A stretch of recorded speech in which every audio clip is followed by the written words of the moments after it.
Good evening. Welcome, everyone. So thrilled to have you here tonight and welcome you to our My Life as Speaker series presented by the School of Communication and Journalism at Stony Brook University and WSHU Public Radio. My name is Laura Linenfeld. I'm Dean of the school and also serve as Executive Director of the Alan Alda Center for Communicating Science here at Stony Brook University.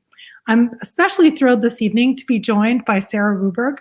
Sarah's a senior journalism major in our school and a former intern at WSHU Public Radio. She's going to moderate our Q&A this evening. Really excited about that. Sarah serves as editor-in-chief of The Statesman, Stony Brook University's campus newspaper. She has a passion for environment and social justice journalism. It's a great fit for our guest this evening. She recently served as an associate producer of WSHU's Higher Ground podcast, an in-depth look at the effects of our changing climate on Long Island's culture and history, economy, and power distribution systems, hosted by J.D. Allen. If you haven't had a chance to hear it, it's fantastic. Sarah, thank you for joining us. So good to see you here. Thank you so much for having me. It's now my pleasure to introduce our speaker this evening, Bill Siemering. I'm so thrilled that Bill is here. Bill is a central figure in the creation of National Public Radio. He's the author of its original mission statement. I must confess, I'm a huge fan. Bill served as a member of the organization's founding board of directors and as NPR's first director of programming. He developed the popular program that so many of us love, All Things Considered, as well as other NPR original programs, including Fresh Air and Soundprint. While managing WHYY in Philadelphia, he collaborated with station staff to develop Fresh Air with Terry Gross from a local to a national program. Bill also was manager of public radio station WBFO at SUNY Buffalo, our sister school. In 2004, he started developing radio partners to enrich the programming of community radio stations in Africa. Bill is currently a senior fellow at the Wincott Foundation in Philadelphia. I am so thrilled that you're with us here tonight. Thank you so much for taking the time to speak with us, and I know we're in for a lively evening. So Bill, I'm going to hand it to you. Dean Lenfeld, I'm so glad to be with you. It's always good to be with people that are like-minded and work for the same goals. And so I really am honored to be invited to talk with you as part of the My Life Speaker series. So we might begin with, what are your experiences that bring you here today? What were your turning points? Who are the key people who are turning points for you? All very interesting, I'm sure. And so tonight I'll be telling you about mine. So this could be subtitled, Where Do the Ideas for Public Radio Come From? And so we take a look first at where NPR is today. It's really quite impressive. We began with about 80 stations, and now there are 1,000. And in addition to what we see here, NPR is the second leading publisher of podcasts out of, I guess now, 1 million podcasts. So it's really a credit to what it is today. And where did the first ideas come from for this? Well, going way back, we see that it started with President Lincoln, who created land-grant universities to provide practical information for farmers. As you see, University President Charles Van Hise took it even further. And this single sentence, I shall never be content until the beneficent influence of the university reaches every home in the state, is one of the most important sentences in the University of Wisconsin, because it led to what they call the Wisconsin idea, that the boundaries of the campus are the boundaries of the state. So this is a mural in Radio Hall depicting the history of radio. And the fifth man in from the left in the light suit standing at a lectern is William Lighty, who was with the Extension Service. And when he discovered what those physics professors were working on, he immediately saw the potential for adult education. And he became the first program director of the first radio station, WHA. The very first uses of radio were providing farmers with weather and crop and market information. So it was understandable that this new way of transmitting was called broadcast, which means to scatter seeds. By 1921, Mr. Lighty was broadcasting live concerts, including one with Pablo Casals. I began my first meaningful experience with radio when I was in the first grade at a two-room country school outside of Madison. This means that 2 teachers taught 3 classes. So they welcomed programs twice a day from the Wisconsin School of the Air with a teacher's manual as a guide to prepare for the broadcast. It was a fine educational experience. So I learned art, music, nature studies, social studies, and science, all from radio. So from first grade, I learned that radio was a source of information and imagination. And it still is for me every time I turn on the radio, to public radio. I learned a couple of other things in the first grade. None of our families had much money, and some were so poor that they brought cold pancakes to lunch. My mother and some other mothers advocated for a hot lunch program and succeeded. So I learned, if you see a need, find a solution. One day at recess, some boys started picking on black girl twins. I instinctively intervened to stop it. 80 years later, I remember their names, Lois and Ellen Waldron, because in gratitude, Ellen ran over and gave me a kiss. My oldest sister saw this and told my parents, so it became a family story. How Billy got his first kiss. When I was in 8th grade, my math teacher asked if I'd like to work on her farm in the summer, and I did. And this is a watercolor of that farm. Her husband, Henry, and I went farm to farm, baling hay and harvesting grain. When we went in for lunch at noon, the farmer would turn on the farm program. So I heard how radio could improve livelihoods. When I was getting ready to graduate from high school and what I'd like to do for the summer, my speech teacher, Mrs. McCarty, said, "Why don't you go down to the radio station and see if they have anything for you?" Her husband, H.B. McCarty, was the director of WHA and the statewide FM network. So I did, and started here we see, I'm listening to the farm program, I'm sorry.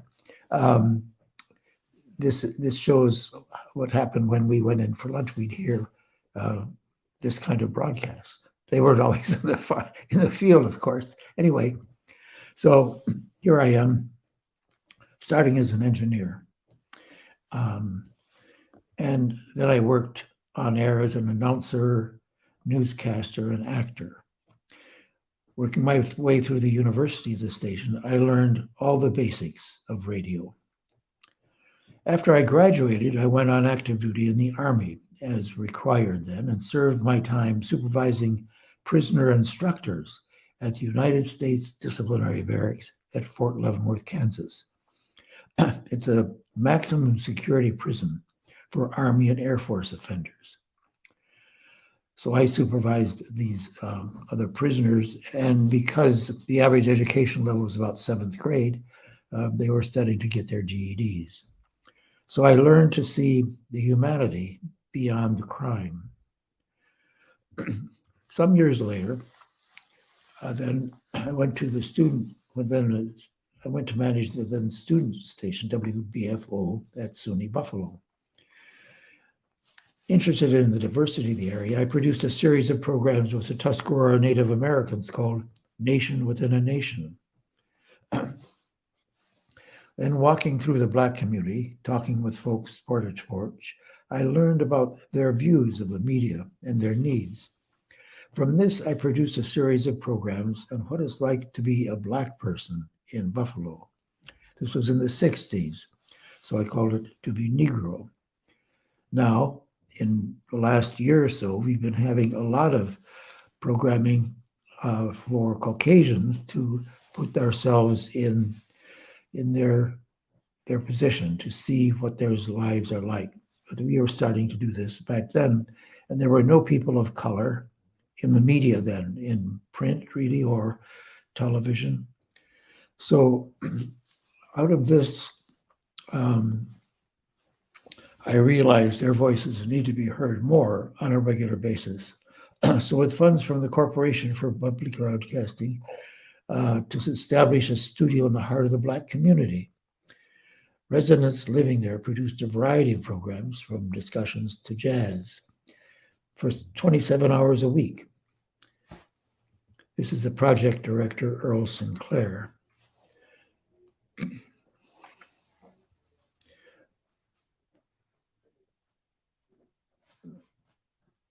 So what I learned from this also was, I learned this, of course, working with students, but it doesn't take a lot of, you don't need experience to do radio. So this showed that really citizens could learn radio if they had something to say and knew how to say it. We organized the Black Arts Festival. This was our program guide, and brought in art, photography, and poems, and a few were published in our program guide. And it ended with a jazz festival. All this informed me when I was asked as a member of the founding board of directors, as noted before, to write the purposes. So whatever you start, whether it's a podcast or project or organization, you ask, what are my intentions? What is the purpose? What will I consider success? This will be your North Star to guide you. So I wanted to differentiate NPR from the present educational radio, from commercial, and from PBS. And I wanted to make a case for radio. I started with the name public. This means everyone. It's inclusive. I wanted this to be both aspirational and practical. These flowers represent people who, of course, come in many sizes, shapes, and colors. So here are a few of the, couple of their paragraphs from this document.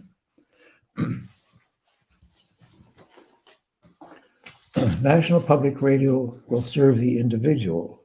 It will promote personal growth. It will regard the individual differences with respect and joy, rather than derision and hate. It will celebrate the human experience as infinitely varied, rather than vacuous and banal.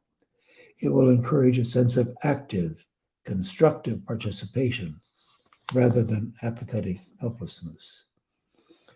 The total service should be trustworthy, enhance intellectual development, expand knowledge, deepen the oral aesthetic enjoyment, increase the pleasure of living in a pluralistic society, and result in a service to listeners which makes them more responsive, informed human beings and intelligent, responsible citizens of their communities and the world.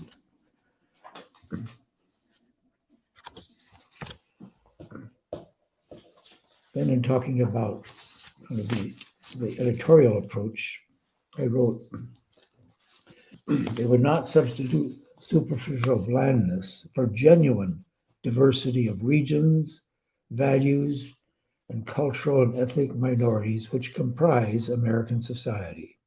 It would speak with many voices and many dialects. The editorial attitude would be that of inquiry, curiosity, concern for the quality of life, critical, problem-solving, and life-loving.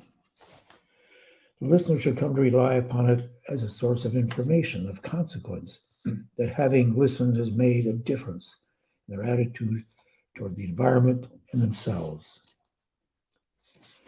And then to differentiate it further, listeners should feel that the time spent with NPR was among their most rewarding in media contact. National Public Radio will not regard its audience as a market or in terms of its disposable income, but as curious, complex individuals who are looking for some understanding, meaning, and joy in the human experience. I'm pleased that when folks at NPR tell me that it's now more relevant today than when I wrote it 52 years ago. Lulu Garcia Navarro, who hosted Weekend Edition Sunday and whose last day was this last Sunday, told me that it had been a guide for her. I believe she exemplified the editorial attitude about inquiry and so on, curiosity, and life-loving solutions. And I made a strong case for active, constructive participation and informed human beings and intelligent, responsible citizens of their communities as really essential for a democracy to thrive. Some of the ideas of the purposes statement were put to a test for me when on February 25th, 1970, the day before the NPR was incorporated, a riot broke out on campus and lasted for 3 weeks.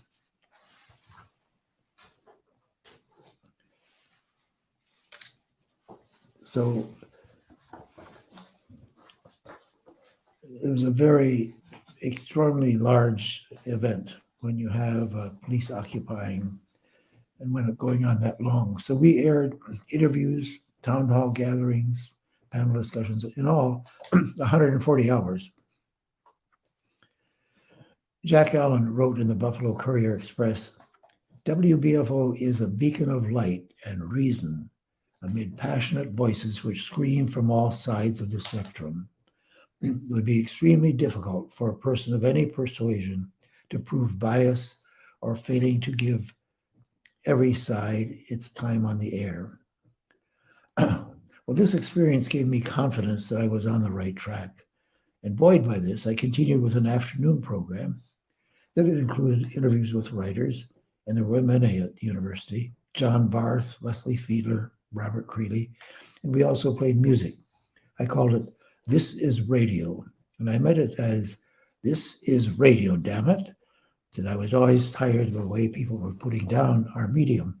This is what radio can do, as we proved with the live coverage of these events. Terry Gross hosted it as a student, and later when she and the producer moved to Philadelphia, they renamed it Fresh Air.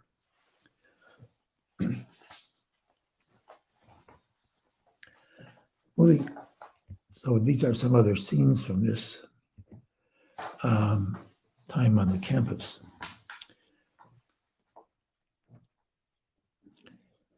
Looking back on one of my strengths, I think, was hiring good people and then managing as I would like to be managed. By that, I mean having a clear sense of the purpose, what is expected of me, and then to be left alone as much as possible. I think it was like a recruiter for an orchestra. Perhaps they could tune their instruments to the purposes, but it's the staff that makes the music. I've been given too much credit. I did nothing without staff. As I mentioned, the mechanics of radio are easy to learn. How to use a microphone and recorder doesn't take long, but you can't teach curiosity or empathy. So the first person I hired was Carolyn Welsh as a researcher librarian, because accuracy was essential, and she would also clip articles that could lead to story ideas. She later became an outstanding producer. I knew from my years at WHA that women are excellent broadcasters, and Aline Hazard was this model. She produced and hosted the Homemakers program, which was the most popular. As it happened, I hired quite a few women because they were the best candidates for the job. This included Susan Stamberg. Oops, I'm sorry.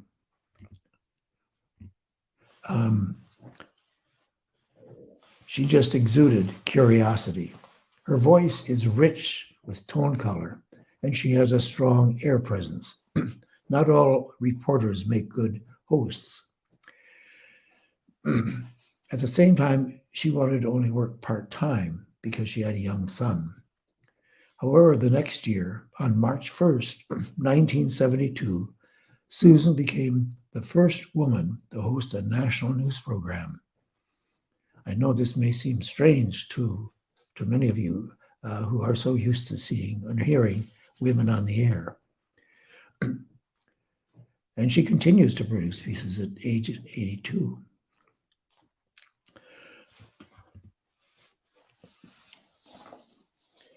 We didn't have the journalistic heft in radio then, so I hired Cleve Matthews as a news director. Cleve had been editor of the Washington Bureau of the New York Times. Accuracy and sound judgment are essential. Truth is a sacred trust in this work. So Cleve was the anchor for the news department. Robert Connolly, who had also worked at the Times and NBC, came along with Cleve, and Robert was the first host of All Things Considered. This is how the very first All Things Considered sounded on May 3rd, 1971. From National Public Radio in Washington, I'm Robert Conley with All Things Considered.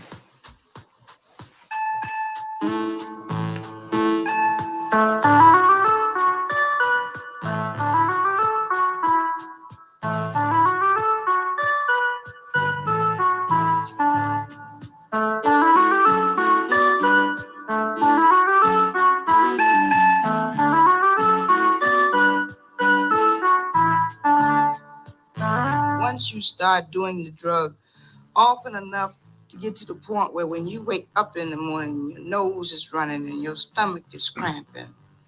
And, you can't stand for someone to come in there and holler at you. You're totally different and you're spitting up from the bed to the toilet. You sick. And Harry has knocked on your door. That anguish surrounds the life of a mother and nurse we call Janice in her struggle to break away from addiction. We'll have a portrait of Janice later in the program. We'll also look into what some barbers are up to in Iowa, trying to stimulate business. Some, though not all, because one barber says the new service makes him too nervous.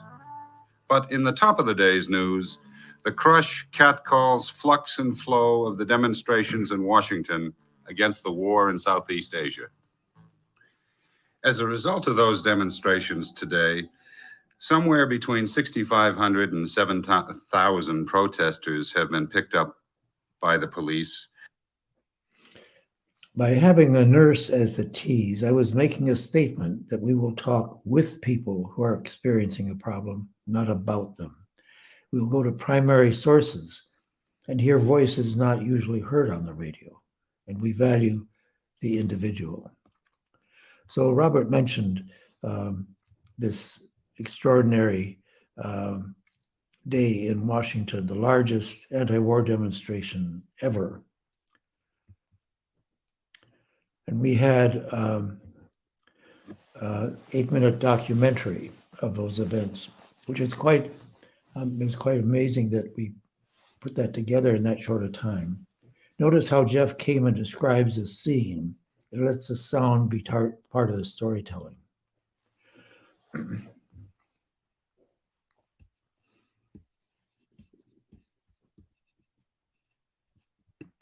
Thousands of young people came to Washington willing to risk being arrested in order to end the war. They went into the streets this morning to stop the government from functioning by clogging many Washington roads during this morning's rush hour. For many demonstrators, the mobile street tactics of civil disobedience are an expected spring event. But before today, many other young people who came to Washington had not been willing to oppose the state with their bodies. For these young Americans, today was a major test of their commitment to the ethical code of the young and the angry. It was their freedom ride, their Selma March, their May Day. Stop the war now! Stop the war now! Stop the war now! Stop the war now! Stop the war now! Stop the war now! Stop the war now! Stop the war now! Stop the war now! 1, 2, 3 Army helicopters flying surveillance over this small section of Washington's complicated highway system. A line of young people has just come across the highway. Traffic is stopped. And here come the police. 1, 2, 3, 4 police on motor scooters. One demonstrator knocked down by a motor scooter policeman. Anger now. Anger of the young people.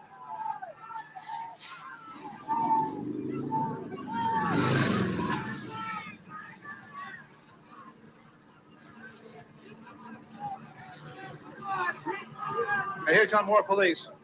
Come on, people! Demonstrators just told a motorcycle sergeant that one of his men did knock one of the demonstrators down. All right, where? Let me get an ambulance down there for you. Motor 3 on the Southwest Freeway. Have one injured down here. Could you send me an ambulance, please? It's right at Main Avenue. And he hit the kid. He went right through the That guy line. passed me and almost knocked me down. And the blue. Yeah, but it's policeman we're talking about. Motorcycle. Policeman. A motorcycle hit him, not a citizen. Right there, the man over there, right there. Sergeant, excuse me, Jeff Kamen, National Public Radio. Is that a technique where the men actually try to drive the bikes into the demonstrators? No, it's no technique. We're trying to go down the road and the people get in front. What are you going to do? You don't stop on a dime. What happened, That officer? doesn't count. Bricks. That don't count. Somebody threw a brick at you, officer? Yes, sir. Right here? As you were driving through? One of the motorcycle police officers says someone threw a brick at him. I was here at the time. I didn't see anything thrown. Army helicopters coming in low, keeping constant surveillance, keeping the various command posts, military, police, and obviously presidential, advised as to what's going on. One helicopter now is in real low. Military police helicopter up on the rise of this highway section. Young people are holding an American flag upside down.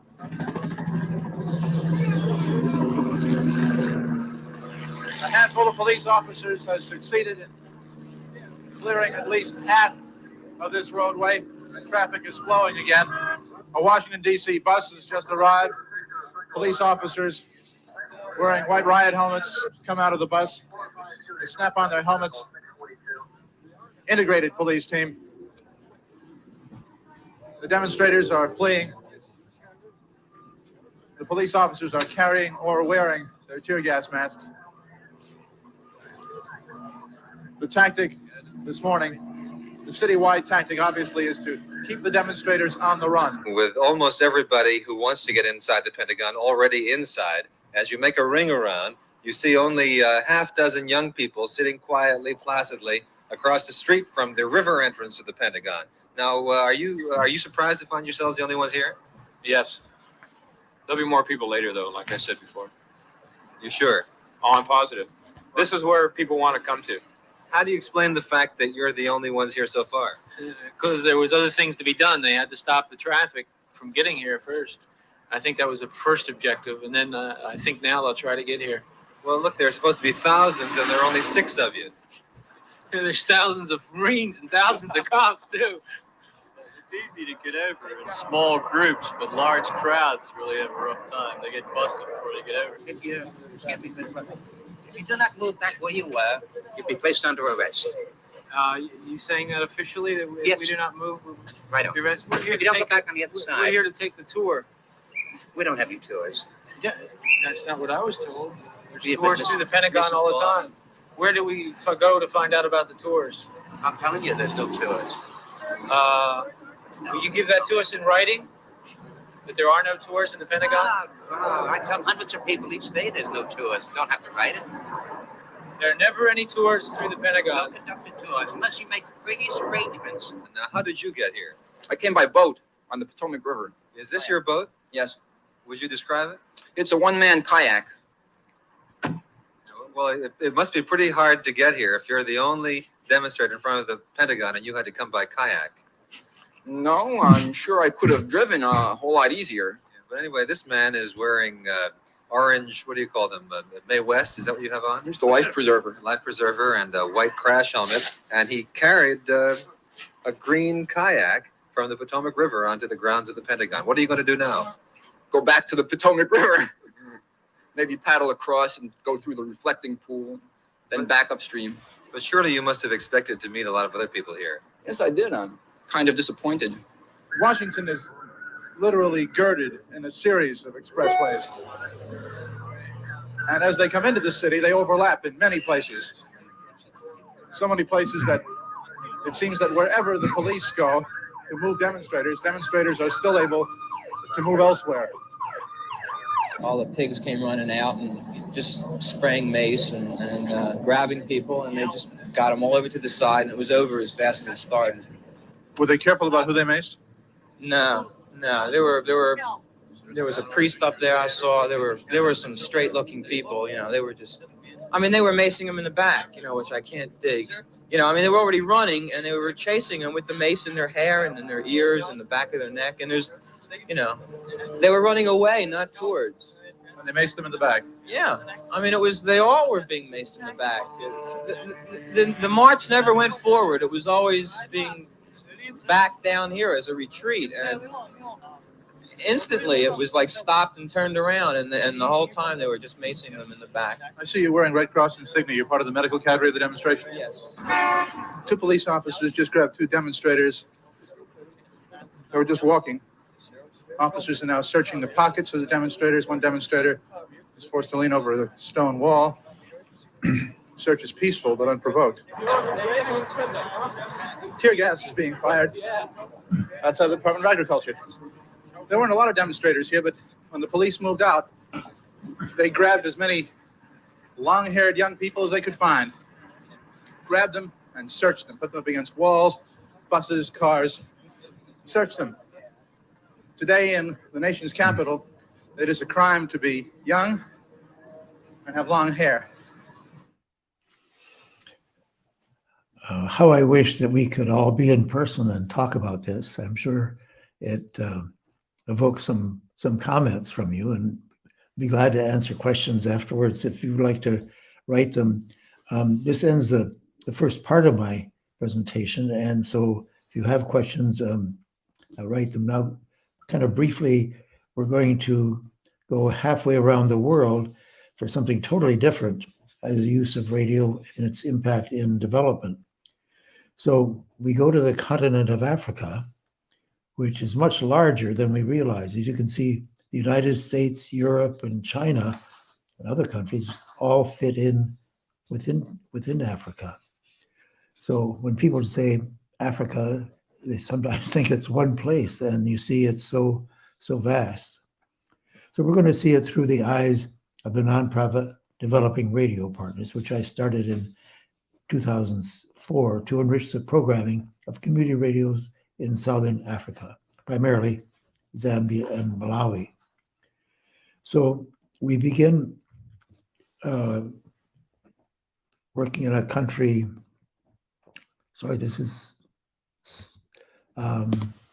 and with a 5-day workshop. So these are some of the areas that we cover. And then they learn how to use the recorder and go out in the field and do recordings and come back and critique them. And then we send a mentor. This is Martha Zulu, who speaks all the local languages, to visit each station and to develop their skills further. So these are some of the impact that we've had with the programming. I assume all of you can see this.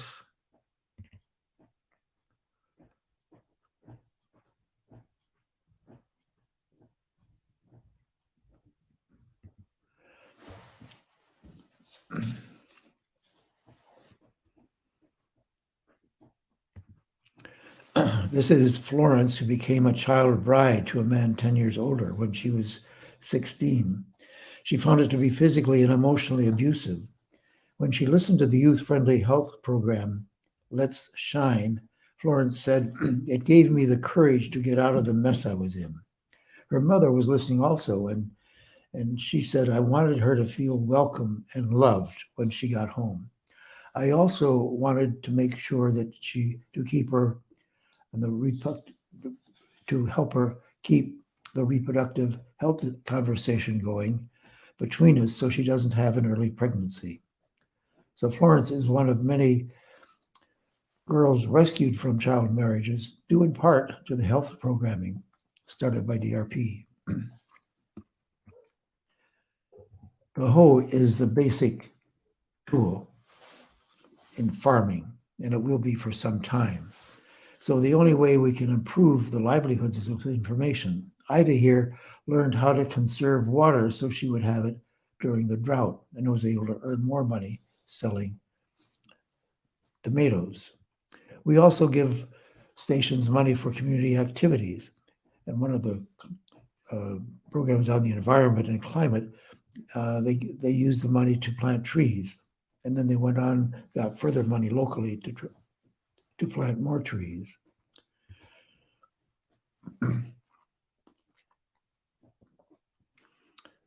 So we send weekly bulletins on issues on one side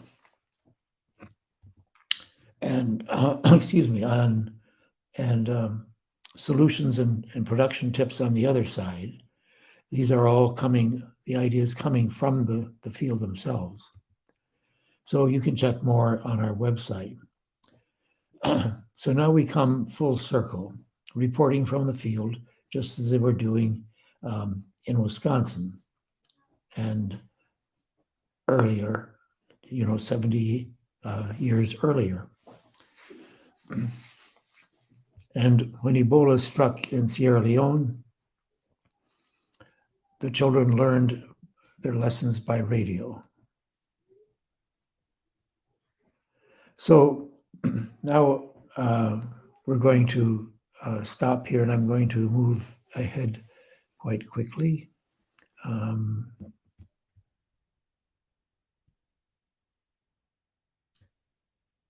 is running out. And I'd like to just mention briefly about a moment to take a look at the broader picture today. Media is in a crisis. The old economic reliance on profit advertising isn't working, and newspapers are closing and shrinking. There are news deserts in rural areas with no local newspaper, and the profit motive isn't serving the needs of democracy. Public ignorance is the greatest threat to our democracy. As one television journalist said, climate change is important, but it's a ratings killer. So there's a movement to advocating for a major funding for nonprofit journalism, similar to what NPR is. And I've been working with Keith Talbot, a very creative developer of ideas, and he's just completed a new multi-platform storytelling project on the climate. So now I'd like to just close with Terry Gross. This is how I knew her 43 years ago, and this is how she is today. And she received the Presidential Humanities Medal. Consider this: the host of a radio program gets the highest medal of humanities. So this is an example of her the intimacy of radio, really, and she has an archive of people over the years, and she'd interviewed Maurice Sendak for many years, and this is their last interview. Today, we've been listening back to 4 interviews I recorded with Maurice Sendak, the beloved children's book author and illustrator. He died this morning at the age of 83. Let's get back to the interview we recorded last September. We've talked before about how, you know, you're Jewish, but you're very secular. You don't believe in God. You don't. No, I don't. Yeah. And I think having friends who die, getting older, getting closer toward the end of life tests people's faith, and it also tests people's atheism. It sounds like your atheism is staying strong. Is what? Staying strong. Yes. I'm not unhappy about becoming old. I'm not unhappy about what must be. It makes me cry only when I see my friends go before me and life gets emptied. I don't believe in an afterlife, but I still fully expect to see my brother again.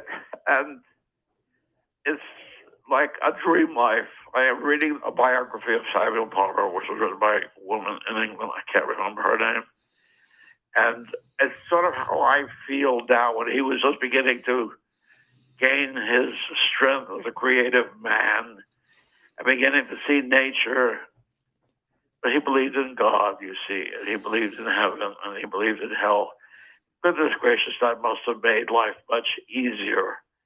It's harder for us non-believers, but, you know, there's something I'm finding out as I'm aging, that I am in love with the world. And I look right now as we speak together out my window in my studio, and I see my trees, my beautiful, beautiful maples that are hundreds of years old. They're beautiful. And you see, I can see how beautiful they are. I can take time to see how beautiful they are. It is a blessing to get old. It is a blessing to find the time to do the things, to read the books, to listen to the music. You know, I don't think I'm rationalizing anything. I really don't, since this is all inevitable and I have no control over it. Bumbelardi was a combination of the deepest pain and the wondrous feeling of coming into my own. And it took a long time.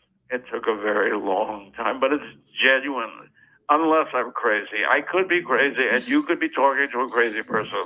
I don't think so. I don't know anymore, and I don't care. What are your physical restrictions like? Can you walk okay? Can you get around? No, I can't walk or can't. I'd love to walk. That's why I've been doing that since the 70s when I had my first coronary. I had heart trouble, and I've had very bad time after Eugene died, and I was very sick, and I thought I would die, and then came back to do Bumbelardi, and I have nothing but praise now, really, for my life. I'm not unhappy. Mm-hmm. I cry a lot because I miss people. I cry a lot because they die and I can't stop them. They leave me, and I love them more. But I have my young people here, 4 of them, who are studying, and they look at me as somebody who knows everything. Oh, 4 kids. If they only knew how little I know, but obviously I give off something that they trust because they're all intelligent. Oh God, there are so many beautiful things in the world which I will have to leave when I die, but I'm ready. I'm ready. I'm ready. Well, listen, I have to tell you something. Go ahead. You are the only person I have ever dealt with in terms of being interviewed or talking to who brings this out in me. There's something very unique and special in you, which I so trust. When I heard that you were going to interview me, you wanted to, I was really, really pleased. Well, I'm really glad we got the chance to speak, because when I heard you had a book coming out, I thought, what a good excuse Well, to call up Maurice Sendak and have a chat. Yes, that's what we always do, isn't it? Yeah, It's it what is. we've always done. It is. Thank God we're still around to do it. Yes. And almost certainly I'll go before you go. So I won't have to miss you. Oh, God, what a... And I don't know whether I'll do another book or not. I might. Doesn't matter. I'm a happy old man. But I will cry my way all the way to the grave. Well, I'm so glad you have a new book. I'm really glad we had a chance to talk. I am too. And I wish you all good things. I wish you all good things. Live your life, live your life, live your life. Maurice Sendak recorded last September. Listening to the 4 interviews that we featured today, you can hear that he spent a lot of time thinking about death and the loss of friends and loved ones. He'd always been kind of obsessed with death. It arrived for him today after a recent stroke. I wish I knew what he'd been thinking recently, but I'm grateful that he shared so many of his thoughts with us and left behind such wonderful books. Goodbye, Maurice.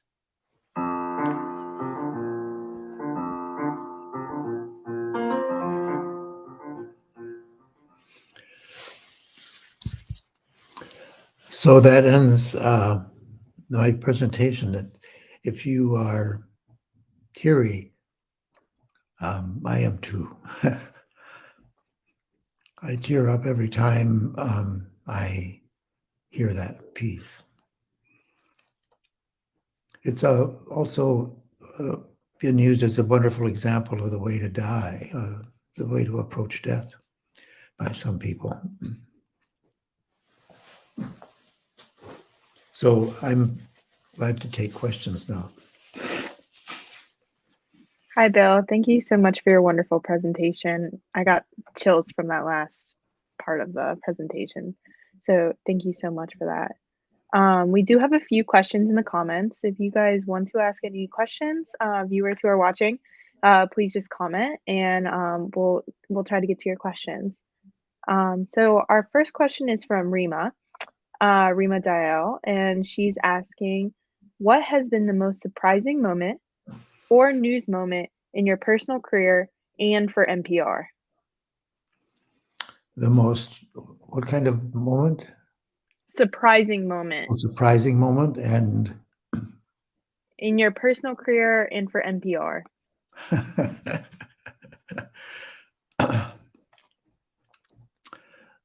Those are always hard to answer because there have been many, surprising moments.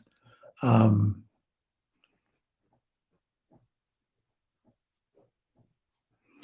don't know, is there moments so much as just the joy of seeing how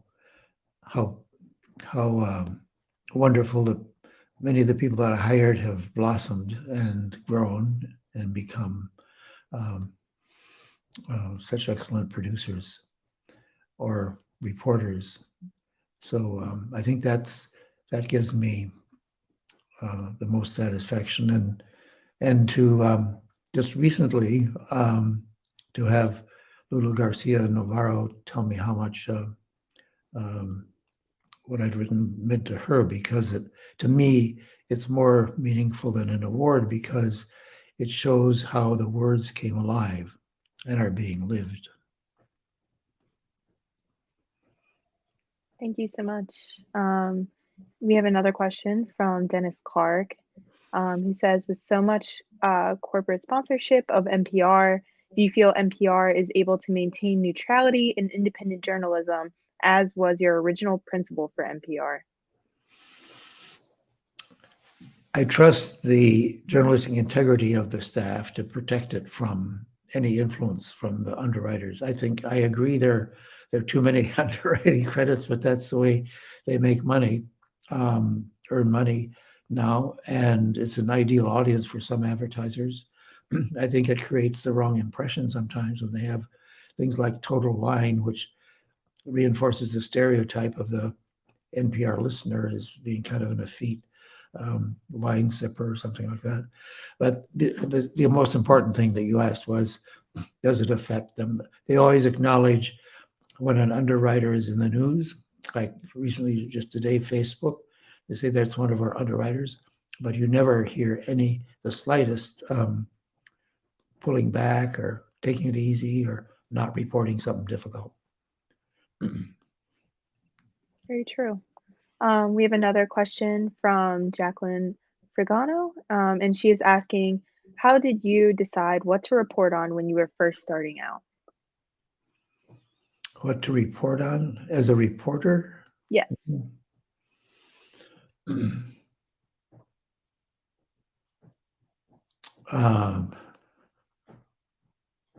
I guess,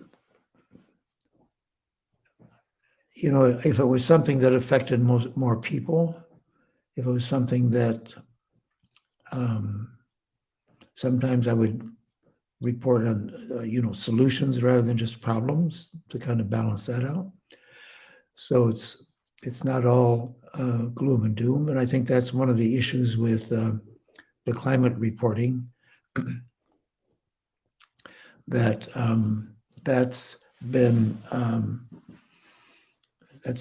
gloom and doom, and so it is a turnoff, and that's why we need new ways of storytelling, and that's what we're trying to do with Keith.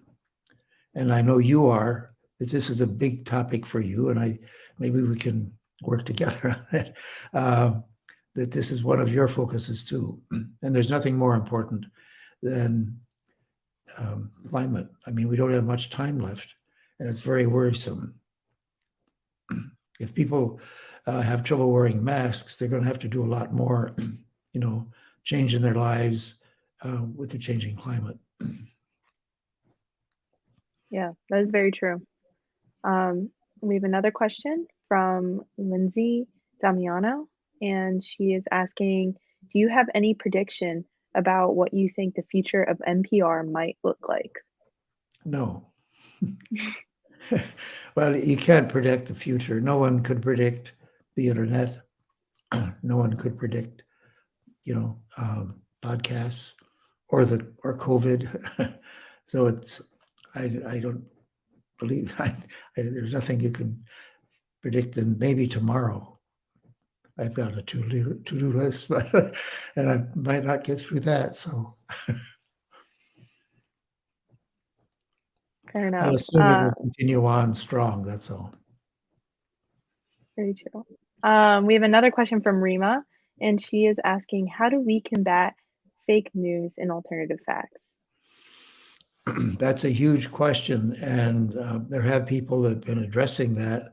It's too complicated to go in here, but people are talking about that, and I'm sure you can find some references to that. It's again, that's where the public ignorance is growing, and it's amazing that people will believe some cockamamie theory, and instead of believing Dr. Fauci, for example, or something like that, or believe just basic facts. I have a question. You said earlier in your presentation, a lot of your success had to do with the good people that you hired on. So when you were looking for people to join your team, what specifically did you find made for a good radio journalist or producer? As I said, curiosity and empathy, and that they would have ideas, that they're alive. It wasn't just a job they were looking at. They really saw the potential of radio and what it could do in the new radio, public radio. But anyway, when I was interviewing people for jobs at WHYY here and so on, I would have conversations with them just to get a sense of who they are. And so it's a bit intuitive in the end. You get a feel of this person is going to be a good producer. They've got integrity and intelligence and willingness to work hard. Our dean, Laura Lindenfeld, wants to hear more of your recent work about storytelling in the environment. So could you touch on that a little bit about some of the work you've done? It's a work in progress. It's now just barely done this week, so it's not ready for publication yet. But I'll pass it on when it is. Great, I'd love to see it. We are getting another question from Annette. She's asking, what do you think we need to do to continue to protect the integrity of reporting and help listeners who are overwhelmed with the 24-hour news cycle?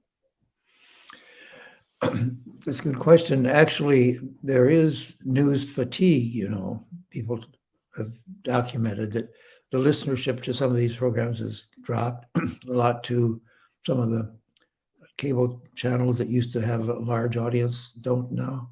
And people are just, for the last 4 years, there was such news fatigue from it. It just exhausted. So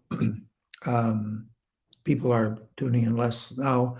I notice on All Things Considered, and also to some extent on Morning Edition, they're having more background stories, so they don't necessarily lead with hard news after the newscast. I mean, they might be talking about the issue of people returning to work and the issues around that, or something that is, as I say, not hard news, but is easier to listen to.